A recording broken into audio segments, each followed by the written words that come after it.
Arch Manning was asked about his struggles, and he basically said, hey, my struggles have been more mental than physical. To be honest, he said, I just need to go out there and play my game. I know the type of athlete and type of player I am.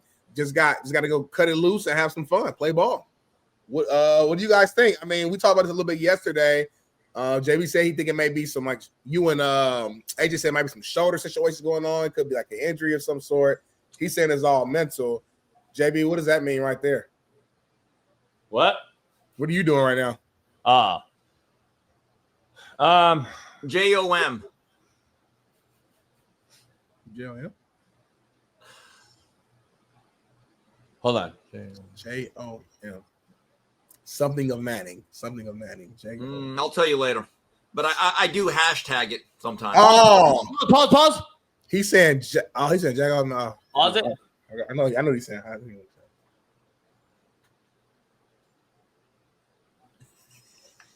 Do you see the dick on the fucking 40? Right behind the referee, homie? Anyway, Dicks and Chicks brought to you by Valor. Steve. It's not Valor. That was me jacking off because this is ridiculous. Stop. Sark came on live, my boy, and said it's nothing. It's a no big deal. And I said, bullshit. We got to start calling it what it is. Steve came out and said, why has the media become so soft across America? And then Shaun King said, why is the media refusing to press Deion Sanders in Colorado? And then we had the same thing happen to the media in Sarktown, Austin, Texas. And they refused to press Sark about this situation when he denied anything going on. There's been many people I know Steve watches that have come out and broke down his mechanics. I've done it. I've looked at it. I'm like, this ain't the same guy. If you watch the 3 games he played last year, he's open, he's gated, he's elongated. Now, AJ McCarron alluded to yesterday, he thinks it's some sort of shoulder issue. He's definitely right here now. Unless Sark changes mechanics, something is going on. And it ain't mental no more because the physical now has made it mental. But his mental didn't create a physical change. It goes hand in hand. And, guys, if you watch that stretch where he went 0 for 10, it is not a play calling or a system issue. Guys are open.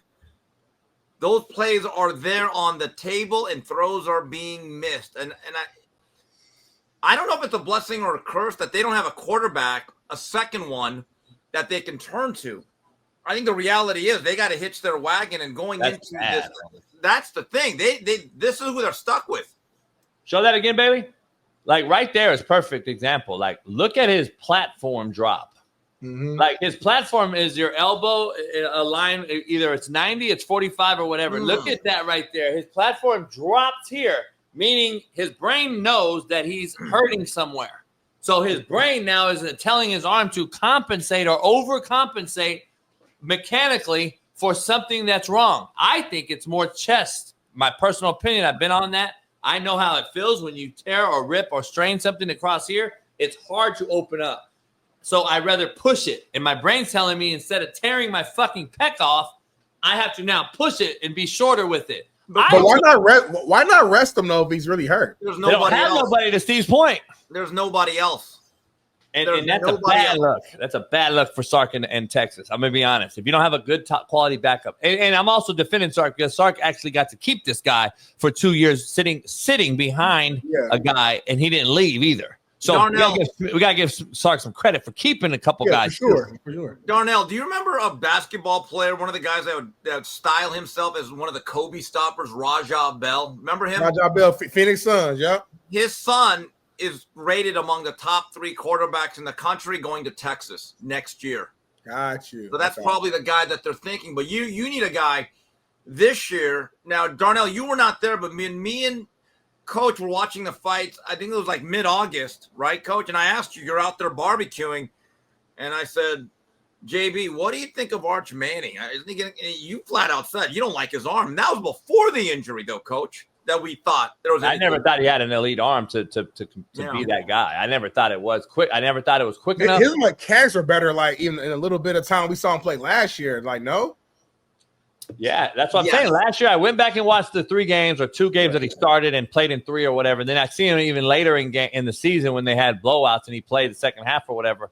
He is completely fluid. He's open. His gait is open. He's released is much more. His feet are together, more compact. He's more comfortable. He's throwing curl routes on time, in cuts.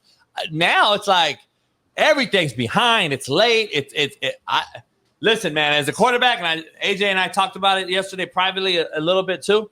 Like if I'm in the pocket and I have to know I got a curl route and I know I can't throw it on time because my arm's not allowing me, now everything gets out of your feet get outside your shoulders. So instead of being confident here, ready to go like a boxer would, it's the same as a quarterback. I got to keep my feet moving and boom, step and throw. He's like flat-footed, wide as shit, and now he's here. And now the ball hits the ground. If you've seen all the the viral videos of balls being late behind him on a crosser, on a slant. And now it's because his feet are so wide, he can't bring them back under him, and he can't do this anymore. So it's this with a wide base. So now there's nothing that tells me that he's going to be accurate ever. So I don't understand why we're not just saying it. Like something's wrong. Like so AJ, if it does, I'm sorry, not cut you. If it does come out that he's hurt, like does he get a pass for these performances then? What say it again?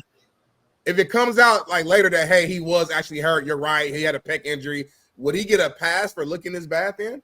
I don't know, but why? So then you're going to put a big, huge, like NFL teams are they going to knock Sark? Are they going to say, "Hey, Sark, what are you doing? We're not drafting your guys." Well, Smitty, you know what'd be a worse scenario? What if he isn't injured? I know. You're like, wow. I mean, like why? Like how do you change that much that quick? Like did he get with a bad QB coach like during the whole season? Like what happened? If you go back to the first offensive series, really, I think one of the first plays that Texas ran this year at Ohio State, it was kind of a play action half boot throw out to, and he one hopped it, and his mechanics were bad right off the bat. I was like, let me ask you this though. Foreshadowing.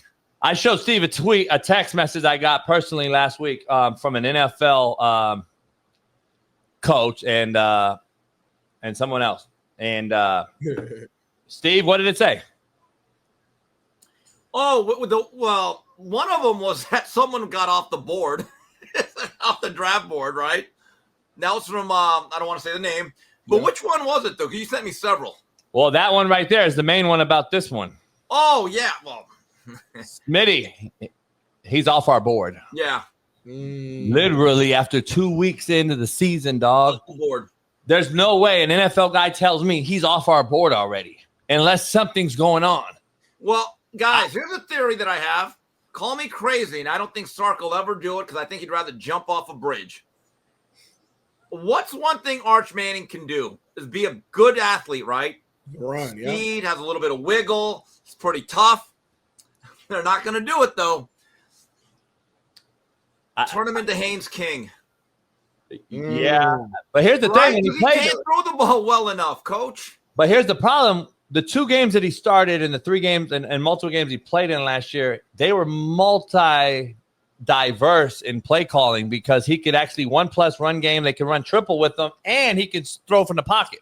Right now, if I'm just going to make him a runner, it's going to be even easier to stop this team. Their O-line is depleted. They lost everybody to the draft. They have no O-line returning. It's not as good as everybody thought. They don't really have a run game that we thought they would, and their outside wideouts are not as good as everyone thinks. Well, Matthew, they don't have a Golden. Golden was a first-round draft choice, so that was obviously a hit. But everyone thought Texas, because they spent a lot in terms of NIL, talent acquisition, all that stuff, everyone thought that they were the number 1 team in the country. I find this to be interesting, guys. I think they play Oklahoma in 2 weeks, right? October 4th. Coming into the season, I think 99% of America thought Texas by 10 to 14 points, right? Yeah. Oklahoma, they have a quarterback and they have a decided advantage. Mateer against Manning. Who would you take right now in a game for your quarterback? Not even a question. Here's the problem, though. Texas defense may be so good, it may be generationally good that they stay in every game, and Sark has to find that out too. Right. So that's why you Haynes King it, then, Coach. You got to Haynes King this a little bit. Here's the issue why I say that won't work anymore. Because we don't have a backup. So now I don't have a backup, and I'm going to get into the meat and potatoes of my conference right now, and everyone in that conference has a pretty damn good defensive coordinator that's going to say, all right, we're going to fucking load the box, beat us over the top two. No wideouts that's better than any of our LSU has the best corners in football. There's no wideout of Texas that's better than any of their corners, and their quarterback's shitty. So how are they going to – I would press you and zero you out all day long if I'm LSU, if I'm Oklahoma, if I'm Alabama, if I'm Georgia. Texas has a problem. Houston. But Smitty, JB, keep this in mind. Since losing to Ohio State at the Horseshoe, no disgrace. I get it. That's a great club. They've played San Jose State and UTEP. Yeah. I mean, and they didn't look great. They didn't look, even in the San Jose State game, Coach, when you actually watch the game, no matter what the score says, you were not overwhelmed. They didn't look very good at all. I agree. I'm with you.